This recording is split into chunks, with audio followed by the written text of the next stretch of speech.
दोस्तों मेरी पिछली वीडियो में जो कि अकाउंट्स के रिलेटेड था, जिसमें मैंने कंपनी का मीनिंग बताया था, उसमें मेरे एक सब्सक्राइबर जिनका नाम कृति मिश्रा है, उन्होंने एक कमेंट किया। उन्होंने लिखा, thank you for this video, it is very helpful.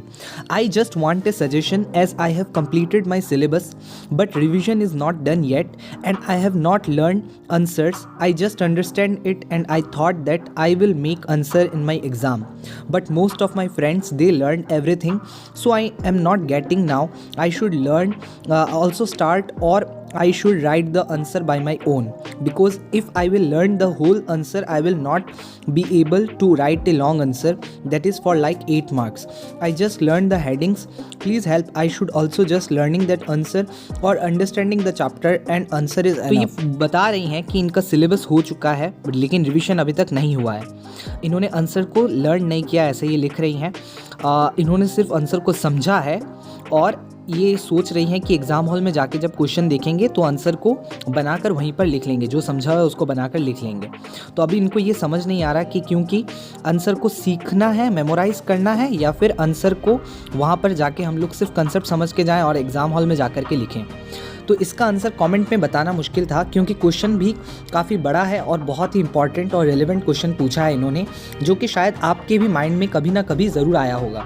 तो इसलिए मैंने सोचा क्यों ना इसका आंसर मैं एक वीडियो के थ्रू दूँ, ताकि आप सबको अच्छे से ये बात समझ में भी आ जाए, क्योंकि कमेंट में शायद सिर्फ इन्हीं को आंसर मिलता, बट अब वीडियो के थ्रू शायद इसका आंसर सभी को मिल जाए। तो अगर मैं पर्सनली मेरी बात बताऊं तो मैं पूरा डिट्टो चीज़ों को सीखना, यानी कि रट लेना, एक हिसाब से तोते की तरह पूरा अच्छे से रट लेना, इसके ऊपर मैं बिलीव नहीं करता कि आप चीज़ जो भी लिखा हुआ है उसको पूरा डिट्टो एकदम जेरोक्स कर लें और जाकर के वहाँ पर छाप दें। तो इससे क्या होगा, फ्यूचर में भी आपको ना कॉन्सेप्ट समझ में आएगा और ना ही आप फ्यूचर में इसका यूज़ ले पाएंगे या कोई भी फ़ायदा होगा। हो सकता है मार्क्स थोड़े बहुत मिल जाएं, बट कोई इसका ज़्यादा बेनिफिट नहीं है। जैसे कि कुछ सब्जेक्ट्स हैं जिसमें डेट्स और इन सब चीज़ों को तो मेमोराइज़ करना ही पड़ता है, और चीज़ों को समझना ये ज़्यादा ज़रूरी है। पहले आप चीज़ों को समझें, समझने के बाद आप उसको लिख लें। जो भी आपने चीज़ को समझा है, जो भी कंसेप्ट पढ़ा है, उसको समझने के बाद एक बार आप लिखें। लिखना सबसे ज़्यादा इंपॉर्टेंट है, क्योंकि जब हम किसी चीज़ को लिख लेते हैं तो हमें समझ में आता है कि हम कहाँ पर अटक रहे हैं। क्योंकि एग्ज़ाम हॉल में अगर आप सिर्फ समझ के जाएंगे और सोचेंगे कि एग्ज़ाम हॉल में जाकर इंस्टेंट वहीं पर बनाएंगे, तो आपके पास लिमिटेड टाइम रहेगा, तो वहाँ पर आंसर को बनाना आपका टाइम बहुत ज़्यादा वेस्ट हो सकता है और पेपर कंप्लीट टाइमली नहीं भी हो सकता है। तो वहाँ पर क्वेश्चन को देखना है और फटाफट से आपको इंस्टेंटली वहाँ पर लिखना पड़ेगा। तो इसके लिए आप सबसे ज़्यादा इम्पॉर्टेंट बात यह है कि कंसेप्ट को सबसे पहले समझें, उसके बाद आप अपने एक रफ पेपर पे या एक अपना कॉपी बनाएं, उसमें आप लिखें। उसको लिखने के बाद आप चेक करें कि आप कहाँ पर अटके, कौन से पॉइंट्स आप मिस कर गए। आंसर समझने के बाद लिखना जितना इम्पॉर्टेंट है, उससे कई ज़्यादा, सबसे ज़्यादा जो इम्पॉर्टेंट है वो है रिवीजन करना। यानी आप हर कुछ दिनों में जो चीज़ आपने पढ़ा है उसको कई बार रिवाइज़ करें। जब जितने बार आप रिवाइज़ करेंगे, हमारा ब्रेन के अंदर जो लॉन्ग टर्म मेमोरी है उसके अंदर वो बातें जाती रहेगी। तो इसलिए आंसर को समझें, समझने के बाद उसको लिखें, लिखने के बाद आप रिवाइज़ करें, और रिवाइज़ करने के बाद आप अपने आप को एक्सप्लेन करें। जैसे टीचर एक्सप्लेन करता है, आप समझ लें आपके सामने कोई है और अब कॉन्सेप्ट्स जो भी हैं उसको एक्सप्लेन करें।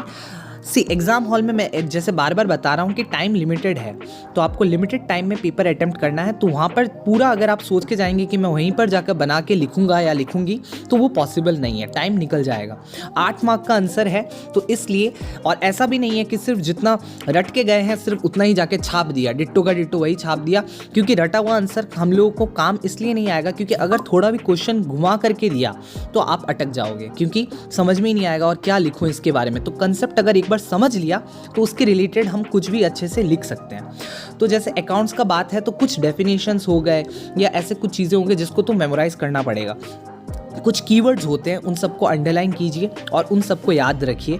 और बाकी अपन जैसे फीचर्स हो गए, एडवांटेजेस हो गए या लिमिटेशंस हो गए, ये सब चीज़ें क्या है, ये सब हम लोग को सिर्फ पॉइंट याद रखना है, बाकी अंदर का हम लोग अच्छे से बना करके लिख सकते हैं। ठीक है, तो ये आप ध्यान रखिएगा।